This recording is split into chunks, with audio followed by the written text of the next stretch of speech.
talk about last week? Because what did I talk about last week? Oh, reasons to be a competitor, right? Like the reasons I have for competing, but I think other people should have as well. Just like, you know, because it keeps you on track, right? It keeps you moving towards the next goal, the next step.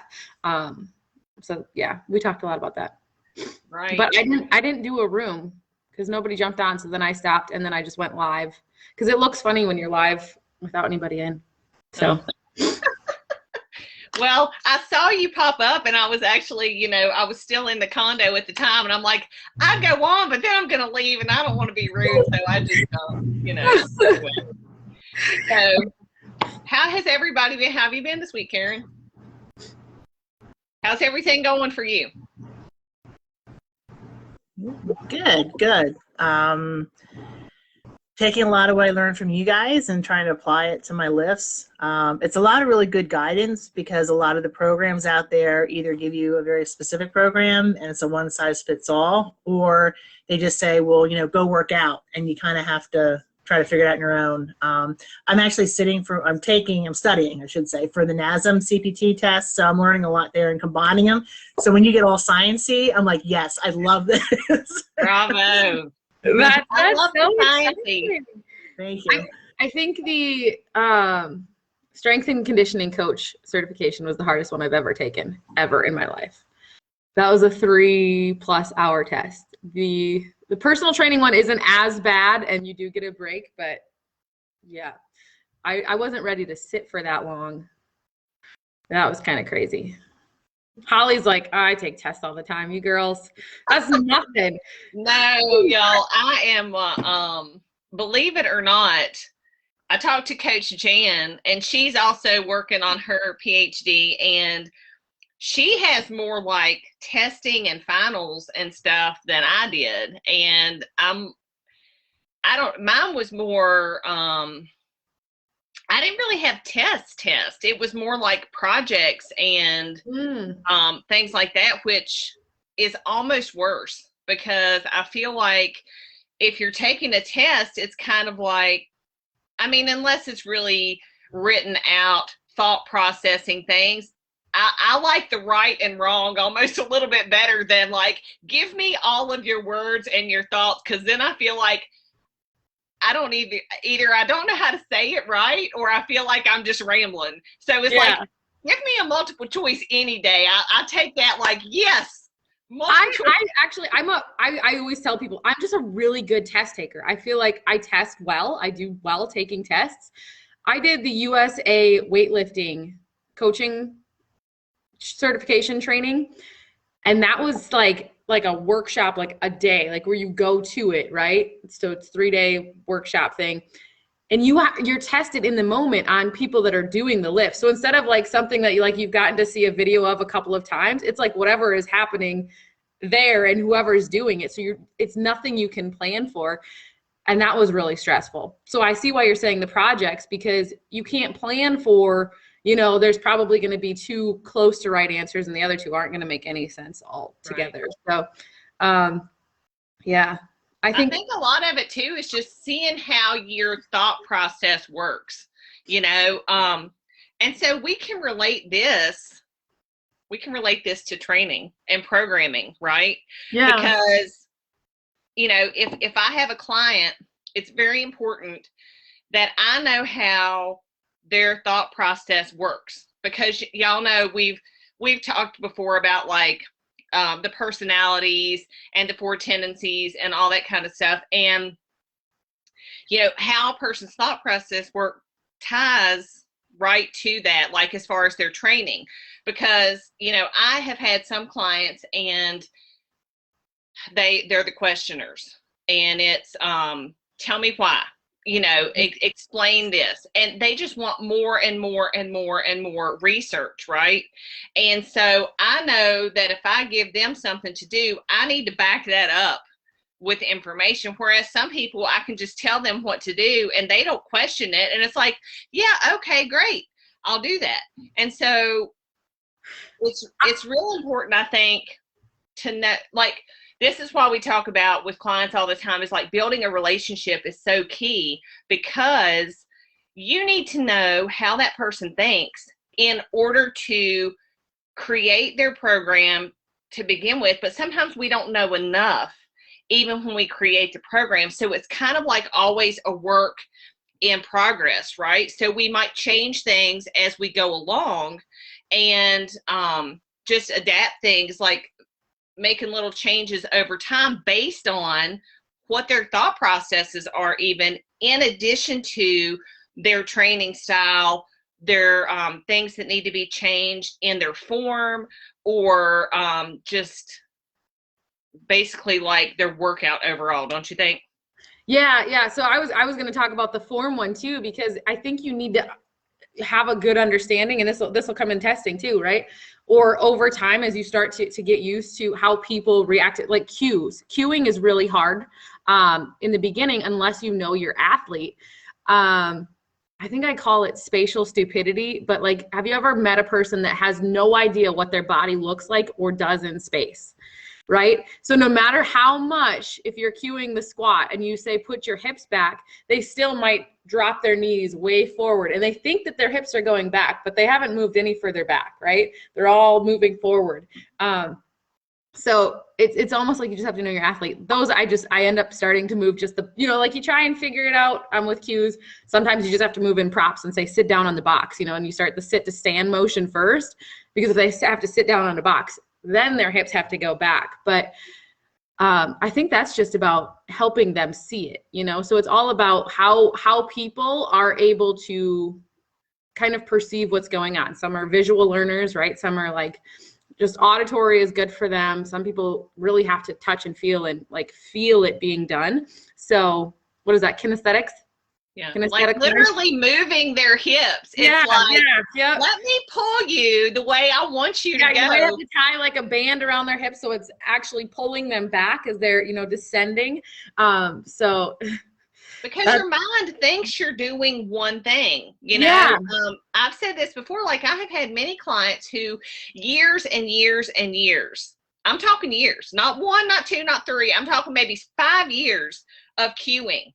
And I still have to do it. Like I still have to cue the same thing, because we've talked before about the loop in your mind, right? That like, and it can be related to anything, but like that you replay something that you have done over time, over and over and over, right? And movement patterns in your movement, right? So I can tell somebody until I'm blue in the face, their cue and positioning and which way they need to move. And in their mind, they're actually doing that. Doing it, yeah. But they're not, because they have done it the wrong way for so long that they don't know the right way. It's like me with posing in a women's physique competition.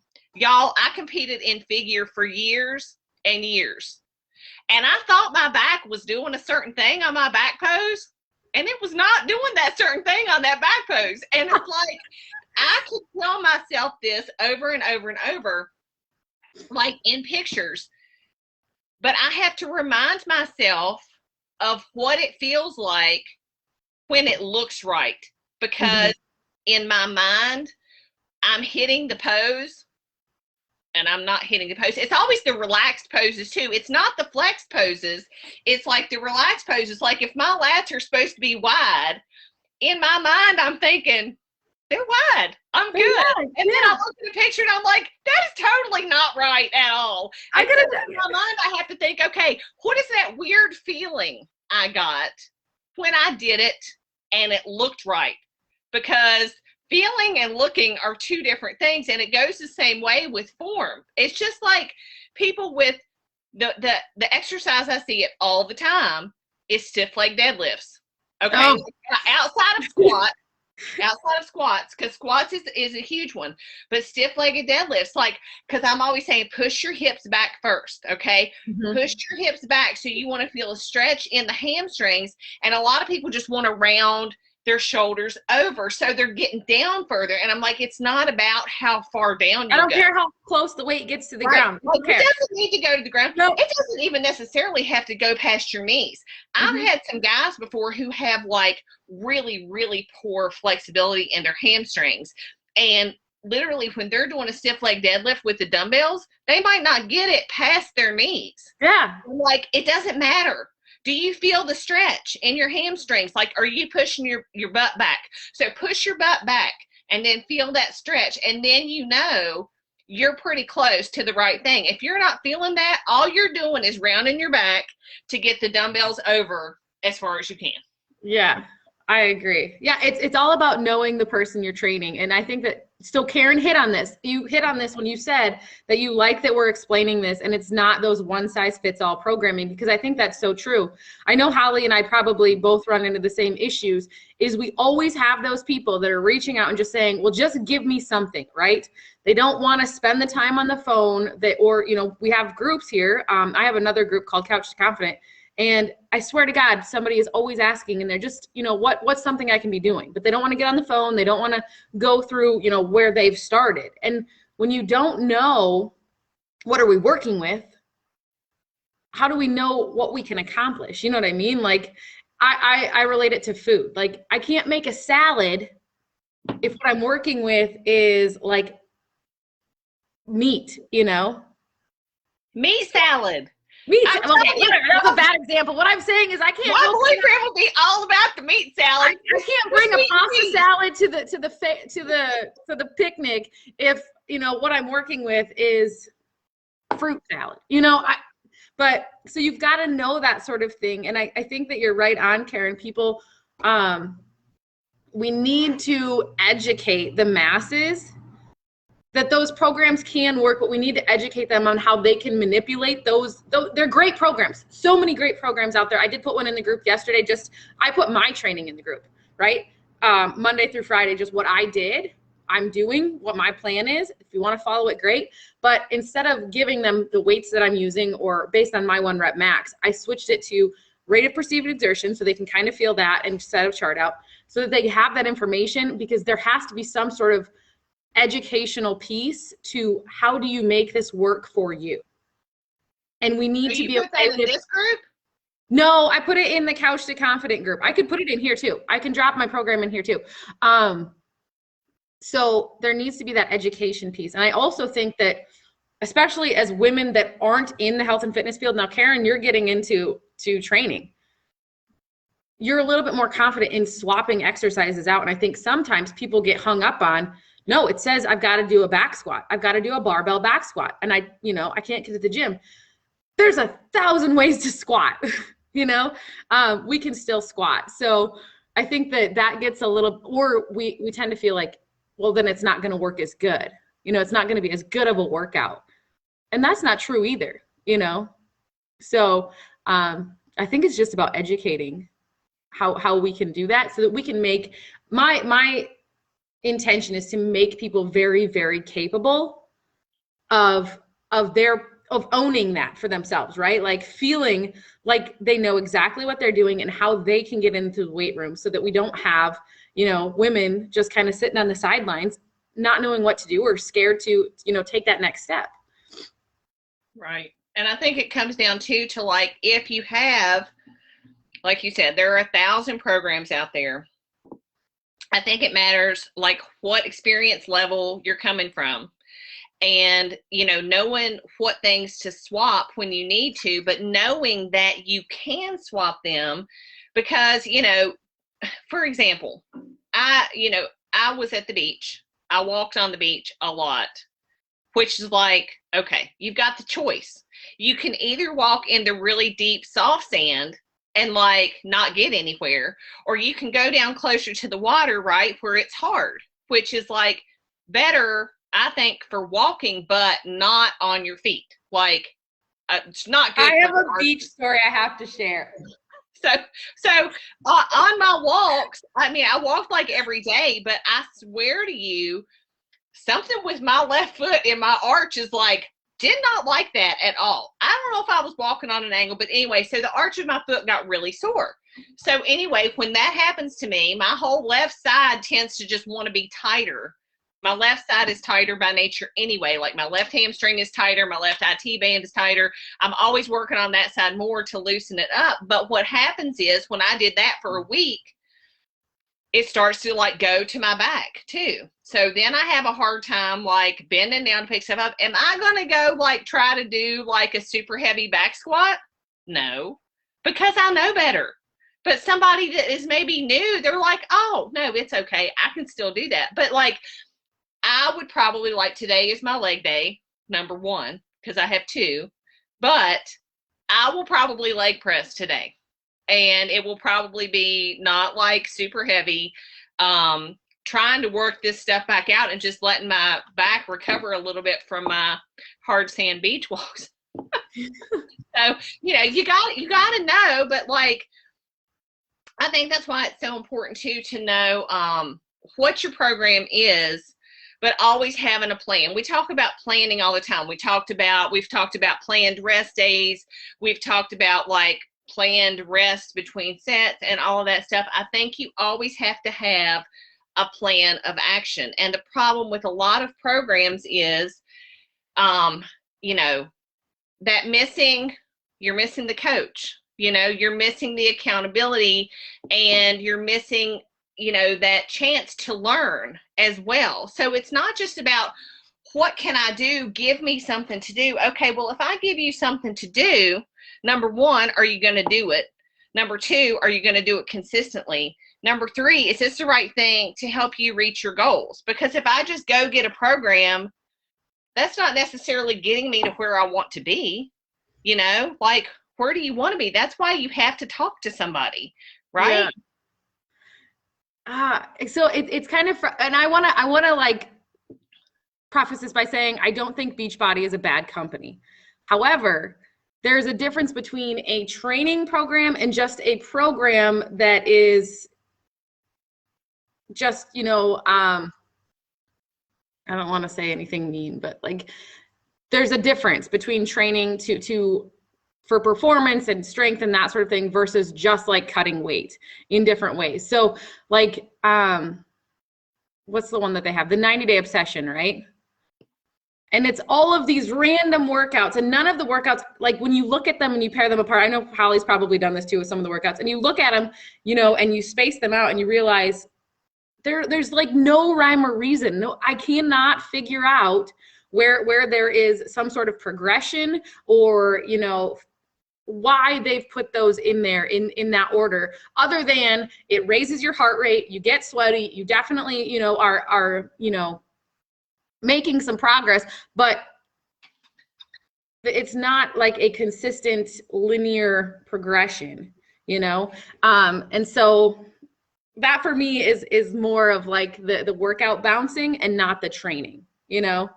I think, you know, in my experience, just with like Beachbody stuff, and I mean, I got the Beachbody app. I would tell y'all, I was trying to do the meditation. I've told y'all this before. It's like a 21-day meditation. I'm like, I can do this. No, I still haven't done it. I said I was going to do it in January. It didn't happen. I'm still working on it. But, you know, in all of the programs that I have seen, because, you know, I used to teach Insanity Live.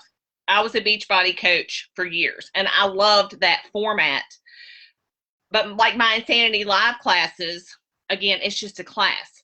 So I look at it as like, it's great as it's a workout, right? It's great for a workout. You know, they've got so many different programs that you can do that if you just want to work out, then great. You know, it's kind of like coming to my Insanity Live class. However, I am on the sciencey end. Karen's going to like the sciencey end, because I like a plan, right? I'm the kind of person, it's not just about like, I'm going to go day to day. And yeah, there's maybe a 90-day or 60-day or 30-day program. And great, that's going to get me working out. Okay. You're going to build that consistency. It may be excellent. So that's a good thing. It's like, they're sort of like challenges, right? You're trying to do this and you're sort of like getting yourself into this habit. But after like a certain point, like 30, 60, 90 days or whatever, you've got to look at, okay, what is my ultimate goal? where do I want to be?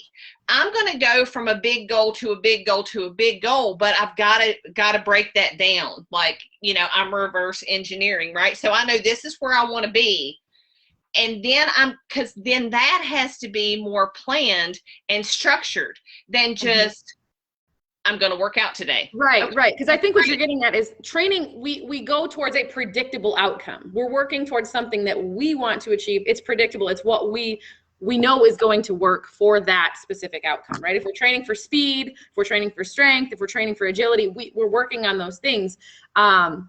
If you want to just build out the, you know, the consistency, which is great. It's very admirable to get into that habit, to build it out. And if any of those works for you, that's great. My sister started with country heat. She didn't ever work out, but she found that at least it got her, you know, to her workout room and dancing, and that started building consistency. And then she moved into training, and now, you know, she's training for a marathon, but that got her started. So I don't want to say that there's no place for them. What I'm saying is once you're here, once you're, you know, starting to move out of, you know, just kind of cherry picking workouts and hoping, you know, something sticks and something works, and you want to get out of that hope and you want to move into predictable outcomes, and, you know, that then start a training plan, you know, start manipulating what that training strategy looks like for you personally. And I think that that's kind of the transition that happens over time, just as people start to see that, okay, I have the habit, I have that time frame set out for myself. Now, like, I know what I want to achieve, you know, I've got to have the next strategy, the personalized, that individual programming. So. Right. So, Karen, any questions? Taylor, whoever else is here, are there people on here? Taylor's going to take her personal training exam too. So feel free, yeah, to ask questions. We've got, you guys can be study buddies. Yeah. Studying, I mean, it's rough. It really is. And I will say that, like, if this hadn't been my field of study in college, there would have been a whole lot more studying. Sorry, I'm gonna sneeze. That I had to do. You know, because a lot of that was very familiar, you know, from kinesiology and exercise physiology and all that kind of stuff. But I mean, because you're talking like semesters of classes, right, that kind of have you like on a, you know, you're ahead of the game a little bit on studying. Hey, Lottie's watching from work. Yeah. So, yeah. I took the personal training exam first before I went to college. Yeah. So, well, it definitely helped to have, well, so your exam may have helped you for college, but I was definitely on the opposite end. So, you know, it really helped me a lot. Like, there were sections where I didn't have to like go as deep in there because like I literally had just taken the class a year or two before. Right. So, I mean, it helps. But yeah, I think that I think the key takeaway here in your programming is that you want a plan of action, more so if you're trying to reach a goal. Like, everybody has a goal, y'all, right? And maybe you haven't really sat down, like, because this is something I would encourage you to do. If you have not done this, sit down, identify what your goal is. Like, be specific. Nobody really wants to just be like, I just want to exercise to be healthy. Okay, there's always a bigger why, right? It could be, you know, heart diseases in my family, and my mom, you know, died when you know, whatever. There could be a bigger reason. So we know that, like, you've got to get specific on what your goal is. Like, I think it's best if you like look at a bigger, maybe long-term goal first, and then break that down into shorter goals, right? So like, let's say, for example, if I have a 16-week program that I'm running, or Coach Katie, what's your typical length? What's your length? For what? 12? Your programs. They vary. Most of my cycles are 4 to 6 weeks. Okay. But I typically make them put together some sort of long-term, like I say at least 6 months, if not a year from now, what's the big goal, so we can break it down, because a lot of times, we phase it out. There's like a building phase or hypertrophy. Right. And you have to have, if you've got a goal, if you're in this group, it's women's body and power, right? So we're talking about bodybuilding, strength training, powerlifting, whatever that may be. That is not something you're going to do in 4 weeks. Even if there's a 4-week program, that's like, because I call like mine a block. So I have a 4-week block or an 8-week block, but I'm going to start probably with my 16 weeks because that's kind of the foundation. Then we can add on a 4-week block or an 8-week block, or keep on going on 4-week blocks after that foundation is laid out for you to reach that long-term goal. Y'all, 4 weeks is not enough to get a long-term goal. I hate to tell you. No. Sometimes 4 weeks isn't even long enough to adequately learn how to do the exercises. And I think that that's something to be said too, is you want to keep the exercises simple too. You can learn them, because half of the time you're learning an exercise, one, you're not efficient enough. So your body doesn't even get to load properly because you're still not moving properly, right? We don't have the movement pattern in place, so we can't load it properly. So we still, like Holly said, you have to lay that foundation first, right. Yeah, and sometimes 4 years is not enough. I mean, yeah. And the thing is, shoot, I'm still trying to perfect my squat, and I think I've been doing that for like 10. Well, right. And so, like I'm still not where I want to be. And I don't think I ever will be. And I don't think you should ever be satisfied. Like, you always want to have a desire to better yourself in whatever area. So when I say 4 years may not be enough, y'all, you don't hit a goal and then quit. You set another goal. And you plan that out to reach that goal, because that is how you keep growing. That is how you build your success. That is how you become like more amazing than you ever thought you could be. Is you don't settle for that first goal and be like, yep, okay, I'm done. I got there. I mean, if I did that the first time I competed, I would have quit in 2000. Like, you have got to keep going forward, right? So it's really important to know that it takes time. Please be patient. Like, allow yourself to learn and to grow, because everybody wants the quick fix, the quick results. I want this in 4 weeks. I want this in 6 weeks. And y'all see it all the time. Like, I don't think magazines are as prevalent maybe as they used to be, but it's what you see. Like, it's the headlines. It's always the headlines. It's probably on social media now, the 2 week, the 6 week, the 4 week, blah, blah, blah, blah, blah. And you're just starting, so give yourself plenty of time to adjust things, grow, plan, and learn. That's my spiel. Yeah, because I think you're right. Like, we got to have the time. And I think, so one, I like that, because the time is so crucial, and we don't give ourselves that permission to take the time.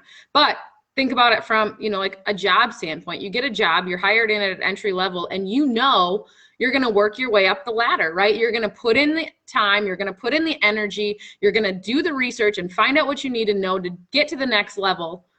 Why is your health and fitness any different?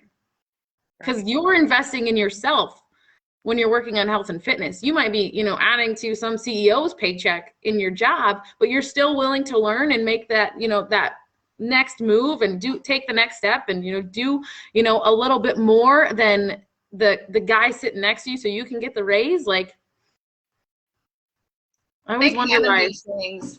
It's just like at work. If you're moving up the ladder at work, there's a plan, right? You got to know, like, what's the next step? Like, if I'm going to go from, entry level to the next level, you're probably told, or there's a company handbook or something that tells you how to get there, right? And so I think the key is to know how to get to the next level, but don't settle for where you are. You're not going to do that in life. So yes, why is your health and fitness any different, right? Like there's so many people who are like, I just settle on this goal. And it's usually, it could be a number goal. It's like too many people say, oh, when I get to this weight, I'll be happy. When I get to this, I'll be happy. When I can wear this size pants again, I'll be happy. But you know what? There's always somewhere to go. Right? Be happy in the moment. I think that's part of it, is like, you got to be happy doing what you're doing. Like, find the things that you enjoy doing. Love it. Now. Yeah. So, love the stuff that you do every day. It should be fun. It should be like, I want to go crush my goals in the gym, and the other stuff is going to be a byproduct of that. Right? So y'all, time is going to pass regardless. Okay. Why be miserable thinking about where you should be physique wise or whatever, when you should be focusing on what you can do to make yourself stronger, more powerful, like just total kick butt every single day. Like, I am going to crush my day, period. Not like I'm going to wallow because this is where I should be, or I ate too many hot dogs on the 4th of July. Doesn't matter. Focus on the good stuff. It's what you choose. What you choose to focus on is what's going to be there, like good or bad. Yeah, I agree. I think that, maybe I'll say it this way. I think that if you have a goal, so let's say like Karen and Taylor, you guys are here, so we're going to use you guys, right? Obviously, you guys' goal is be a certified personal trainer, right? You're not going to go out and buy the book or the program that gets you to be a certified, personal accountant, right? Like, you're going to buy the program that gets you to the results you want, the certified personal trainer. You're going to get that book. You're going to buy that program. You're going to read that information, and you're going to apply that to getting to the goal. And I think the same thing happens in our fitness too. If you have a goal of, getting strong, and then you go out and buy the Couch to 5K program and start running, it's not on the same track. Just my 2 cents. What does Jennifer say? I was gonna say, I just recently switched from I'm not doing the absolute best I could and I hate this. Yeah. Yes, I love that. I've come a long way in 5 months, and I'm not done after my wedding. So why am I stressed? Exactly, right? Like, it's not just the wedding, it's the next and the next. And shit, Coach Holly's gonna put on her wedding dress, or did you ever? No? No. Okay. I don't think her back is gonna fit in the wedding dress now. All right, I'm worried about the zipper. Like, serious, because I have gotten to the point, y'all, that I don't see it. And y'all know, I will tell my clients this all the time. And this is why I tell my clients, you have to send me pictures. I know that you don't see it, because I don't see it myself. If I'm looking at it, if I look at pictures, I will see it. But if I look at myself in the mirror, I don't see anything. Right. And Luke's all the time saying, you've gotten big. And I'm like, okay, I don't get it. I don't see it at all. However, I do know that my sports bras are much tighter at my lats now than they used to be. And I'm like, this is why I'm concerned about my zipper on my wedding dress if I tried it on again. It is over in storage though. I'm going to get it. I swear I'll try. I'll take a picture. It's going to be terrible, but I'll do it. Yeah. That's kind of the reverse of what most people say, right? Like, I hear a lot of times, I just want to fit into my wedding dress 20 years from now. And Coach Holly's the opposite. She's like, I want to blow the zipper off my wedding dress. I want to be so swole, my wedding dress never fits again. I don't think I can it's just fun. It's just fun to me. Yeah. So y'all, this was my, I actually only had, one wedding dress. This is my first, my oldest child's father. We were married in 1996. So June would have been 25 years. And I'm like, I do need to put the dress back on just to see. But it's not going to fit. I guarantee. I don't even know if my legs will fit. You got to stop saying stuff like this. Because how many pictures are you going to have to post in the Facebook group? Oh my God. I got to do all the pictures. I have to do the couple pictures. Okay, I'm going to put it in my reminder. Put it in your phone. Okay. Put it in your phone. I should have gotten it today. I was just over there. I'll pick it up next time. Yeah, do. Ladies, before we wrap this up, number one, we want to know what you want to hear about here, so that we don't just be throwing stuff, out that nobody really cares about, or everybody already knows, right? Like, we're not going to just beat a dead horse here. We want to make sure that we're helping you guys make progress forward and answering questions so that you can be that confident woman that's not sitting on the sidelines, that's starting to, take that next step. So let us know what that is, whether it's, sending us a private message or making a comment or a post here in the group, and asking us to do a live on it, any of those things. So yes. Be specific, ask the questions, and, whatever it is, we're here all the time to talk about, well, we're here each week anyway, to talk about training, health, fitness, nutrition, sport specific things, as far as bodybuilding, powerlifting goes, like nutrition related to that stuff, nutrition related to your specific goals, training for your specific goals, or even training to like work around things like injuries you may have, or, so like be specific, like what do you want us to answer? So again, if you are here on YouTube, or if you're listening to the podcast, by the way, I do have my podcast published and I have one episode out, but I'm working on my intro. So Coach Katie and I are going to talk about that more later.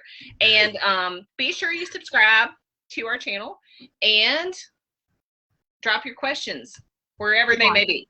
Yeah. So if you guys see us on social media channels, we just want to, make sure that you're commenting or liking our stuff, kind of double tapping if it's on Instagram or whatever, because it does help us to find the next women, to help them bring them here, so we do have a really supportive community that's engaged and we're all having the same conversations. So hopefully we can be building this community around you so that you have enough connections here of women that are on this same trip with you, and hopefully it's not, like drive across the country in a Pinto kind of trip, but like Coach Holly and I would like to like be your private jet and get you there faster, in the most convenient way possible. So you are welcome to invite women here as much as we hope to be helping them get here as well. So I hope you guys have an awesome day, and we'll see you guys next week.